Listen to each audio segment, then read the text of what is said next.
महाविश्वरूप करही नीच गति। अब बता, ये पंखे पे नाम लिखा देते हो, 1500 रुपए का पंखा, उस पे नाम लिखा दिया आपने।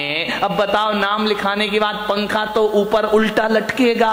अब जैसे जैसे वो घूमेगा वैसे वैसे तेरे जन्म मरण का चक्कर घूमते। क्या आजकल नाम लिखने की बड़ी परंपरा हो गई है? बताओ विट्ठल भाई, नाम भी ऐसा लिखते हैं सफेद मार्बल पे काले अक्षरों से। मैंने कहा यार दान दिया है तो काले अक्षर से काहे को नाम लिखा है? अरे बोले नाम लिखवा के इसने सब अपना सफेद को काला।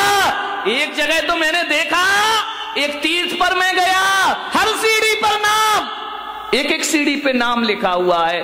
अब मैंने कहा क्या दशा हो रही है तेरे? अरे 1500 2000 रुपए दे दिए होंगे, हर सीढ़ी पे नाम लिखा है। अब जितने लोग जाएंगे जूते भरी लात तेरे ऊपर रखेंगे, पैरों से कुचलते जाएंगे। अपने नाम की ये दुर्दशा कर ली। ध्यान रखिए मेरे भाई, एक बात याद रखना। एक भक्त मेरे पास आया, बोले महाराज आपके नाम का पेन बनवा दूं। मैंने कहा क्या करेगा? बोले फोटो लगी रहेगी, लोग लगाएंगे। एक बोला आपकी फोटो बटवा देता हूं, एक बोला महाराज आपके नाम का ये बनवा देता हूं। अब आ जाते हैं चेले, क्या करें? मैंने कहा कोई बात नहीं। मैंने कहा क्यों लगवाना चाहता है? बोले मैं अपने गुरु का प्रचार करना चाहता हूं, मैं अपने गुरु का नाम करना चाहता हूं, मैं महावीर का प्रचार करना चाहता हूं। मैंने कहा एक बात ध्यान रख, मेरे नाम के ना पेन बनवाओ। लेकिन लोग मानते नहीं है, लेके चले जाते हैं। मैंने कहा ना मेरे नाम के पेन बनवाओ।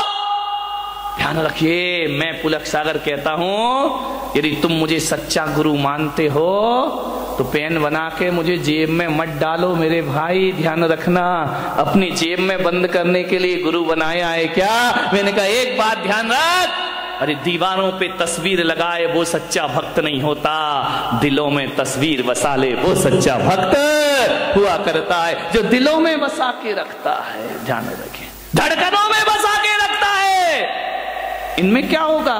फोटो पेन में कुछ नहीं होता है, सब बेकार की चीज। मान्य मान महाविश्वरूप करहि नीच गति जगत में। अहंकार से बचो, अहंकार बड़ा मीठा है। एक शराब वो होती है जो मुंह से पी जाती है, और एक शराब वो होती है जो कान से पी जाती है। ध्यान रखना, मुंह से पी शराब तो चढ़ के रात सुबह उतर जाती है, लेकिन जो शराब कानों से पी जाती है उसका नशा जिंदगी भर भी उतरने वाला नहीं है। कान से प्रशंसा, अहंकार, प्रशंसा ऐसी शराब है जो कानों से पी जाती है। ध्यान रखना, ज्यादा प्रशंसा के भूखे मत बनो कि मुझे प्रशंसा नहीं मिली, मुझे प्रशंसा नहीं मिली। अरे गुलाब को कोई गुलाब ना कहे तो क्या उसकी खुशबू में कोई फर्क पड़ा करता है? ध्यान रखिए, जरूरी थोड़ी है कि गुलाब को गुलाब कहो तभी वो महकेगा, जरूरी थोड़ी है हीरा को हीरा कहो तभी उसकी चमक दिखाई देगी। अरे गुलाब को गुलाब ना कहो तो भी महकता है, और हीरे को हीरा ना कहो तो भी हीरा चमकता है। ध्यान, किस प्रशंसा की बात करते हैं? प्रशंसा का भूखा आदमी। प्रशंसा के दो शब्द, सबसे ज्यादा प्रशंसा की भूखी ये महिलाएं, नहीं यहां वाली नहीं, बंबई वाली, तुम्हारी तो मैं आगे जाके करूंगा। इतनी भूखी, 4 शब्द अच्छे बोल दो, 1000 काम करा लो इनसे। ध्यान रखिए, प्रशंसा के भूखे मत बनो। ध्यान रखना, बड़े बड़ाई ना करें, बड़े ना बोलें बोल, और हीरा मुख से ना कहे कि लाख हमारा मोल। अपनी कीमत हीरा थोड़ी बताता है, पब्लिक बताती है कि हीरे की कीमत क्या होगा करती। खुद की प्रशंसा खुद ही करते रहो, करते रहो, करते रहो। मान महाविश्वरूप करहि नीच गति जगत में। खुद की प्रशंसा में। एक बार क्या हुआ, यमराज धरती पर आए और यमराज ने कहा अपने यमदूतों से कि जाओ, उस मूर्तिकार का समय हो गया, उसे लेकर के आइए। यमदूत आए, मूर्तिकार बड़ा होशियार था, बड़ा बुद्धिमान था, ऐसी मूर्तियां बनाता था, ऐसी मूर्ति। ये मूर्ति को देख के आप कह नहीं सकते थे कि असली है या नकली है। एक बार उस मूर्तिकार ने सोचा कि यार दुनिया से मुझे भी जाना पड़ेगा, एक दिन नंबर आएगा।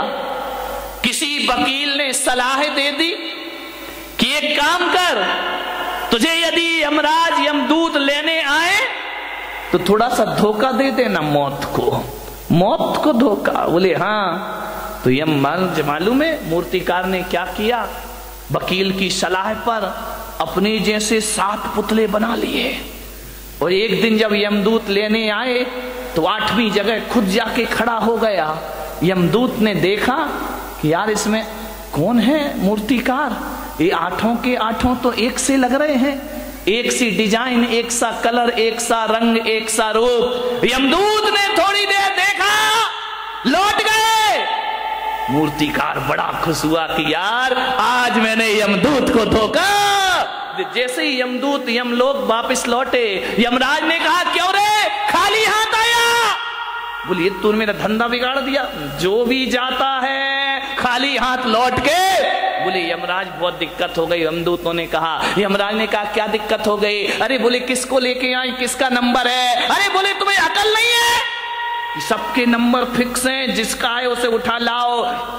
अरे बोले ब्रह्मा जी ने थोड़ा गड़बड़ कर दिया। बोले क्या गड़बड़ कर दिया?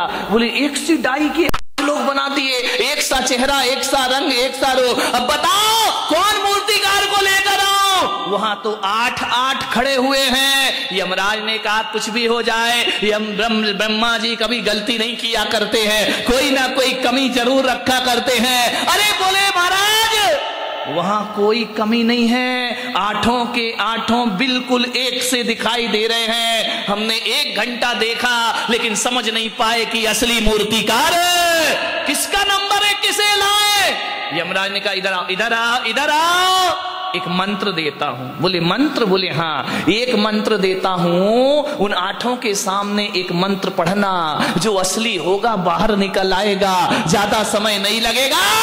इंसान कितनी भी चालाकी कर ले, हमसे ज्यादा चालाक नहीं। यमदूत फिर आए, मूर्तिकार को पता चला कि फिर कोई लेने आ रहा है, फिर जाके मूर्ति के बाजू में खड़ा हो गया। यमदूतों ने कहा वाह क्या ब्रह्मा जी तुम्हारी कला है, गजब हो गया। 1 से 8 आदमी, कितना सुंदर ये पुतले बने हुए हैं, कितने सुंदर लोग खड़े हैं। वाह रे भगवान क्या तेरा चमत्कार है। अरे जी 8 इतने सुंदर हैं, कौन होगा वो महानुभाव जिसने इन्हें बनाया है, वो कितना सुंदर होगा। तेरी प्रतिमा इतनी सुंदर, तू कितना। हम तो उसे देखना चाहते हैं कि कौन ऐसा पुरुष है जो एक साथ एक से इतने सुंदर रूप बना दिए हैं। इतना कह ही रहे थे यमदूत कि एक मूर्ति में से आवाज आई, ये पुतले मैंने बनाए हैं। बस यमदूतों ने कहा चलो हमारा फैसला हो गया। बोले बस आओ गया तुम्हारा नंबर, खत्म खेल। उसने कहा कि ये कैसे, मुझे क्यों पकड़ रहे हो? बोले बस हम यही तो पता करना चाह रहे थे कि इसमें असली कौन है और नकली। हे मूर्तिकार तू सब कुछ भुला दिया, तूने अहंकार नहीं भुला पाया, और तेरे मुंह से निकल आया कि ये पुतले मैंने। बकरी जो मैं करे अपनी खाल खिंचाए, और मैं ना जो मैं ना कहे दूध भात नित खाए। ध्यान रखिए, विचार करिए, मैं नहीं छोड़ पाया मूर्तिकार। आदमी यदि मौत की गिरफ्त में आता है, मैं के कारण आता है। ध्यान रखिए, मृत्यु का मतलब ये नहीं होता कि शरीर छूट गया तो हम मर गए। मैं तो कहता हूं जिस आदमी की यश कीर्ति जिस क्षण मर जाती है, जीते जी आदमी धरती से मर जाया करता है। जिस समय आपकी प्रतिष्ठा मर गई, जिस समय आपकी इज्जत मर गई, जिस समय आपकी सम्मान मर गया, वह मृत्यु दंड से कम नहीं हुआ करता है। ध्यान रखिए, मौत वो नहीं कि यमराज उठाकर ले जाएं, जिस समय हमारी कुछ लोगों को ये भ्रांतियां हो गई हैं कि जहां पर जैन मुनि रहते हैं वहां पानी नहीं गिरता है। मैं उनसे कहता हूं कि यदि आंखें हो तो देखें इंदौर में क्या हो रहा है, पानी ही पानी हो रहा है। और ना जाने मेरे साथ ऐसा क्यों होता है। मैंने जयपुर चातुर्मास किया, 6 साल से वहां पानी नहीं गिरा था। और जिस दिन हमारे कलश की स्थापना हुई वहां झमाझम बरसात हो जाया करती है। यहां पर हमारे वो लोग भी बैठे हैं जो हर चातुर्मास में जाते हैं। नागपुर में स्थापना हुई, झमाझम बरसात हुई, ग्वालियर भीगा, आगरा भीगा, मुंबई के भीगने की तो बात ही मत करो। सूरत में पानी, उदयपुर पानी, बांसवाड़ा पानी, और कहते हैं कि इंदौर में पानी नहीं था, इस बार पानी ही पानी हो गया। लोग भ्रांतियां पाल लेते हैं। ये बहुत गलत धारणा पूरे देश में व्याप्त है, कुछ लोगों में, गांव के लोगों में, कि जैन मुनि जाए वहां पानी नहीं गिरता है। आज तो इतना गिर रहा है भाई कि लोग प्रवचन में नहीं आ पा रहे हैं। ध्यान रखिए। मैंने कहा था ना इंदौर वालों, दशहरा मैदान में जो प्रवचन होंगे, ऊपर से ऊपर वाला बरसेगा और नीचे से मैं बरसूंगा। आप ऊपर से भी भीगेंगे और अंदर से भी भीग जाएंगे। ध्यान रखिए, हरियाली ही हरियाली है।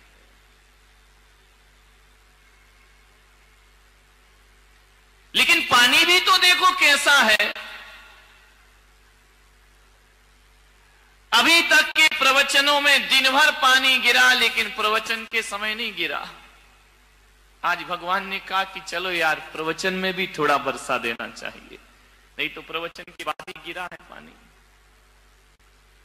कोई बात नहीं, भीगते रहो।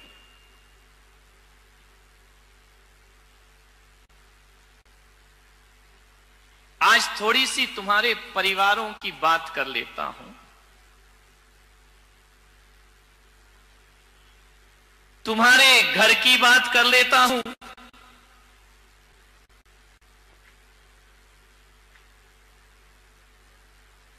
परिवार को चलाना है, परिवार को जीना है, परिवार को मजबूत बनाना है। प्रत्येक सदस्य का यह कर्तव्य होता है कि वह यह संकल्प कर ले कि किसी भी परिस्थिति आ जाए, हम अपने परिवार को कभी टूटने नहीं देंगे। ध्यान रखना, पहले के लोग ये सोचा करते थे कि हमारा परिवार कैसे एकजुट रहे, कैसे बंधा रहे, और आज के सोचते हैं ये परिवार कैसे टूट जाए। ध्यान रखना, एक रखो परिवार। परिवार को जोड़ने के लिए 3 बातें आप याद रखिए। ये 3 बातें नहीं, ये 3 रत्न हैं। ये 3 बातें नहीं हैं, ये तीनों लोक की संपदा है। इन्हें केवल 3 बातें समझ के मत छोड़ देना, ये तुम्हारी 3 पीढ़ियों को सुधार देंगे।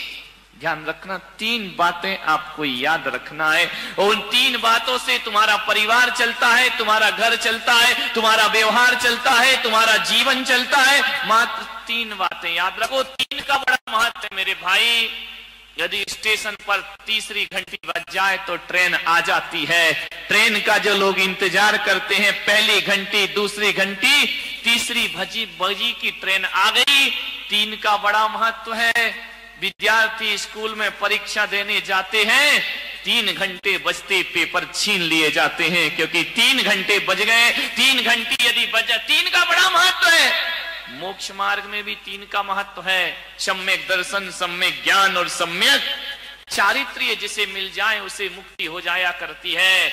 और तुम्हारे रसोई घर में जाके देखो तो प्रेशर कुकर की 3 सीटी बज जाए तो भोजन पक जाया करता है, फिर और 4थी सीटी का इंतजार नहीं हुआ करता है। और जिंदगी को देखो तो बचपन, जवानी और बुढ़ापा, यहां भी 3 है, और 3 ही रोग लगे हैं। महावीर कहते हैं तुम्हारी जीवन में जन्म, जरा और मृत्यु। पूजा में पहले यही सोच के तो जल चढ़ाते हो ना कि जन्म का नाश हो जाए, जरा का नाश हो जाए और मृत्यु का ना। और जिस दुनिया में तुम रहते हो उसमें भी 3 लोक हैं, ऊर्ध्वलोक, मध्यलोक और पाताल लोक। एक पाताल लोक है, एक नरक लोक है, मनुष्य लोक है और स्वर्ग लोक। ये 3 ध्यान रखना, 3 हर जगह महत्वपूर्ण होते हैं। वैदिक परंपरा कहती है ब्रह्मा विष्णु महेश 3, और जैन परंपरा कहती है कि जासो पूजो परम पद देव शास्त्र गुरु 3 का ही महत्व। जहां जाओ वहां 3 है।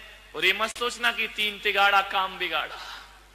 3 से काम बन भी जाता है और 3 से काम बिगड़ भी जाया करता है। 3 का बड़ा महत्व होता है। 3 से ही हमारी दुनिया चलती है। 3 से, और कहते ना एक बार माफ करो ठीक है, 2 बार माफ करो ठीक, तीसरी बार कोई माफ नहीं करता। ध्यान रखना, सोचना है आपको, 3 का बड़ा महत्व है। और जिस घर में 3 बहुएं हो, समझ गए ना, ये नहीं तो वो नहीं तो वो नहीं तो एक वाली कहां जाएगी बेचारी, कोई ठिकाने ही नहीं है।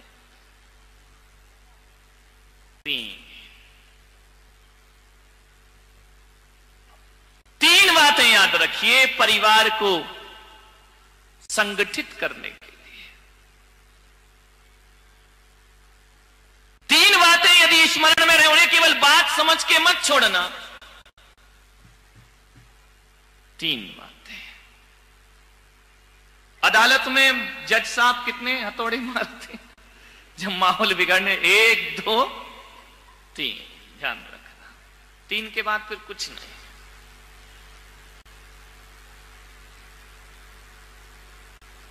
समझ लो तो ये 3 बातें जीवन का बहुत बड़ा सूत्र है। ना समझ पाओ तो कोई बात भी नहीं है। 3 नदियां बड़ी प्रसिद्ध हैं, गंगा जमुना सरस्वती। संगम हो जाता जहां तीनों मिल जाए, प्रयागराज बन जाता है, तीर्थ स्थान बन जाया करता है। इसलिए 3 ही दे रहा हूं, उसे चाहे गंगा समझो, चाहे जमुना समझो, तुम्हारी मर्जी है। सरस्वती समझो, तुम्हारी मर्जी है। अरे सम्यक दर्शन समझो तो तुम्हारी मर्जी है। सम्यक ज्ञान, सम्यक चारित्र समझो तो तुम्हारी मर्जी है। और जीवन में 3 का ही महत्व होता है। एक मां का महत्व होता है, एक महात्मा का महत्व होता है।